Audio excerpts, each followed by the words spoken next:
there, Sandra here from Createinspain. Today I decided to test out some sticker designs, and I've got myself some vinyl sticker paper, so I wanted to test that because up until recently I have always found that if I attempted to do vinyl type stickers, my inkjet printers just didn't want to play ball.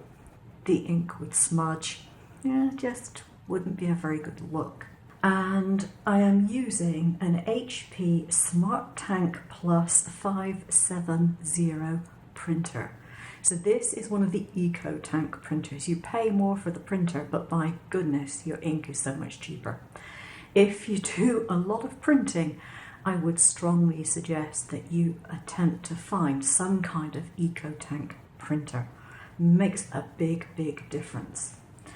Now this is just printed out on paper, and the setting that I used was a specialty paper but matte, because my printable vinyl is a matte version, not a glossy one. So I printed it out just to make sure they were the size that I wanted.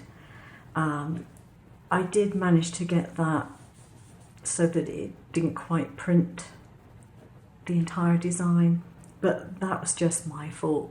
It's nothing to do with the printer. I could have resized it. If I was bothered, I would have resized it. I didn't even bother to resize it. I thought, I can cope with that. I'm not worried. So this is what it came out like on normal paper. And this is what it came out like on the printable vinyl. Now this one I've taken the backing away.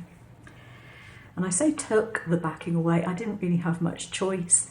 I must have had my blade setting a little bit too deep. It was on half cut auto. And I did do a test cut and I thought it was fine, but it had actually peeled up part of the vinyl when I was doing it, and I was listening to it go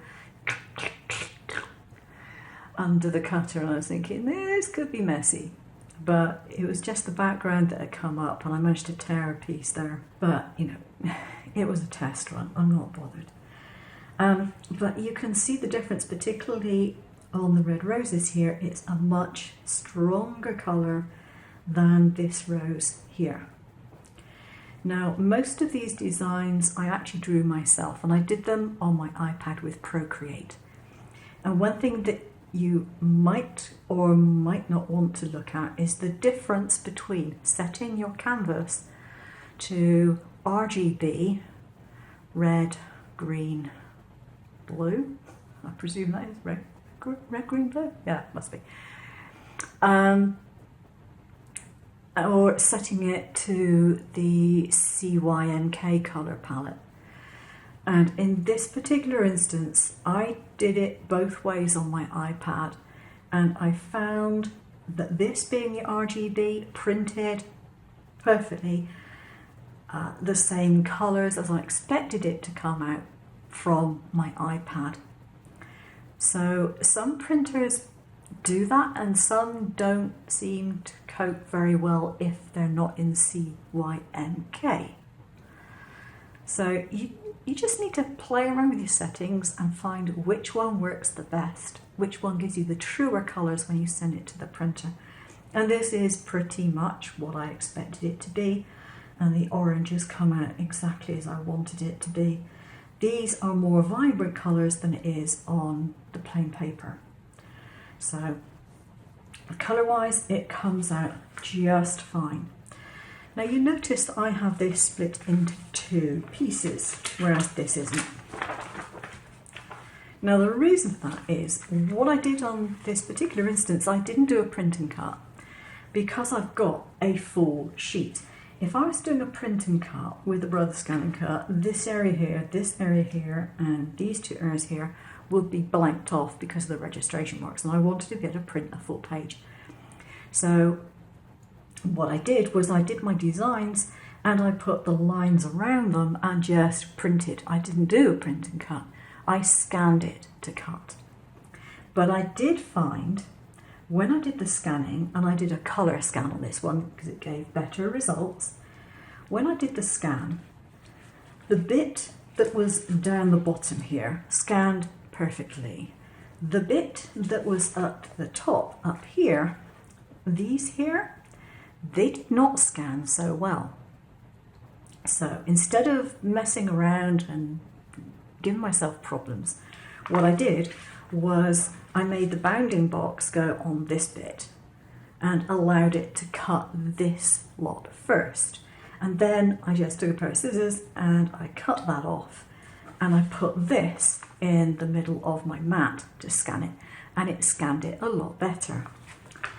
Now, I have a theory that what it is when you do the scan, the stuff at the top, the scanner's not really warmed up yet.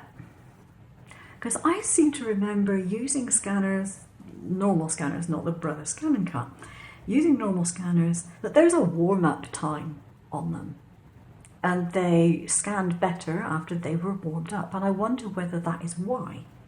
The stuff at the top, which goes in first, gets scanned first, doesn't scan as well as the stuff on the bottom. If you know the reason why, comment down below and tell me. But that is what I suspect may be the case. So anyhow, I've got these stickers. What I haven't done yet is tested out how they are affected by moisture. Okay, so it's the following day, and I have actually dropped water on this one and rubbed it. And I think the only ink which is moving is the black. See what I mean? Okay, this is water, and I'm giving it a good rub. Now, in fact, I'm not getting much off that now. Most of the loose ink must have come off. So let me just tap that one dry. Okay. This is the original, this is the one that I put water on. Now this one I'm going to put the water on, you can see what happened. Now this is the day after I printed them, okay? So you can see by the change in colour across the white there that some of this black ink is coming off. But I'm pressing hard, that's a good press, and it is only the black ink that seems to be moving. So yeah, it's actually faring better than I thought it would if it gets wet. I mean, most of the time if you get it wet, it's not going to be rubbed in. I'll do it on one of the roses. Because, you know, if red's going to bleed, red's going to bleed. In actual fact, no, I think it is only the black that is bleeding at all. So that is actually pretty impressive. Inkjet printer, printed on this paper. Yeah, I'm pretty happy with the results, so I think I can safely recommend this one. Obviously, if you want a shiny sticker all the time, then don't go for a matte sticker paper. But if you want a matte sticker paper that prints with an inkjet, I think this is probably as good as it's going to get. I will leave a link down below to where I got this one. You can probably find it in various sites. I'm not going to be getting any cash back or anything else like this, and I paid for the product myself. I don't even get Amazon commissions or anything these days. I just gave up on all that. So I don't gain anything if you buy it. So this, yeah. If you want it, you buy it. If you don't, you don't. Doesn't worry me. But yeah, as sticker paper goes, I think this is pretty good. And it wasn't overly expensive. I've certainly seen far dearer sticker papers out there, and this one does the job. I shall be giving them a really good review, and in fact I think I'll contact the company myself and tell them how pleased I am with it, because I do like to give praise where it is due. Okay, that's it for today. Thanks for watching. I'll see you soon.